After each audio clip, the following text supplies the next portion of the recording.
Essay 33, Intolerance in Science. If science is the simple study of nature without anticipation of fame or wealth, why should there be any intolerance? The answer is the inverse of the question. Anticipation of fame and wealth relegates simple-mindedness to the cupboard. That is the contemporary mindset.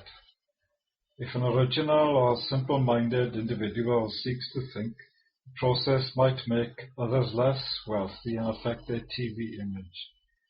It makes established chairs feel uncomfortable.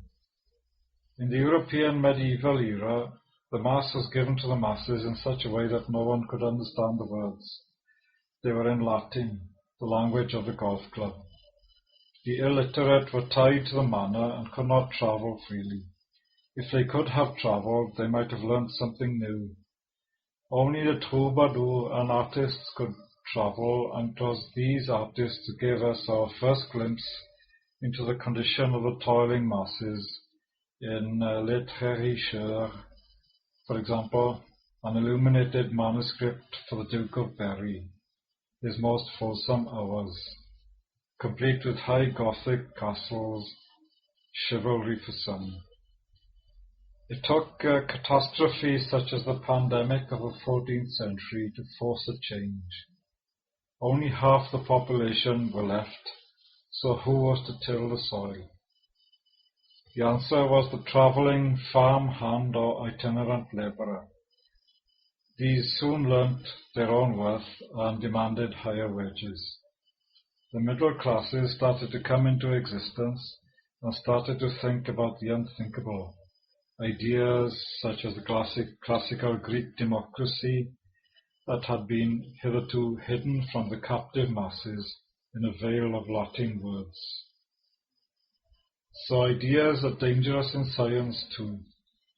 As in medieval darkness, they might lead to change, the dissolution of the order, and ultimately the dissolution of the monasteries themselves. It might be thought that chairs are occupied by the unworthy, and it might be thought that the unworthy have sat there too long, in the words of my ancestral cousin Oliver Cromwell. One may then begin to think aloud, how did these individuals get to sit there in the first place? Were they really selected by a process untainted by corruption? A process based on free ideas? One might remember John Milton, for now I see peace to corrupt, no less than war to waste. Even Cromwell could not get those professors out of their chairs, and instead meekly accepted an honorary degree from Oxford in the middle of a savage civil war. Therefore, ideas are powerful, and if locked up within an ivory tower, can influence the most hard-minded of soldiers, otherwise unafraid of dissolving Parliament abruptly. If the simple-minded are allowed to challenge the ivory towers by siege, what will become of dogma? The simpler the challenge, the more dangerous, especially in a world where billions are spent on failed experiments. How can the fundamental ideas of science be wrong? Recently I read about the fate of a prominent scientist who was awarded the highest honour of his country for distinguished service to science, but who was also a thinker. One day a letter arrived on the doormat warning him to stop thinking. Absurd but true. He had begun to question the cut-in-marble statements of received opinion. He had begun to think that special relativity could be interpreted differently, in a different way from the Lord of the Manor and the ivory chessmen. This kind of thinking was purely theoretical and cost the taxpayer nothing. He did not even ask for any money for it, but shortly thereafter his entire laboratory was defunded, even though he had been awarded the highest honour his country could bestow, and even though his experimental work was standard physics. The behind-the-scenes people responsible for this intolerance are being questioned more and more, and so is the system that could allow this to happen in a modern democracy. It is evident that the democracy extends just so far, and is not allowed to extend any further.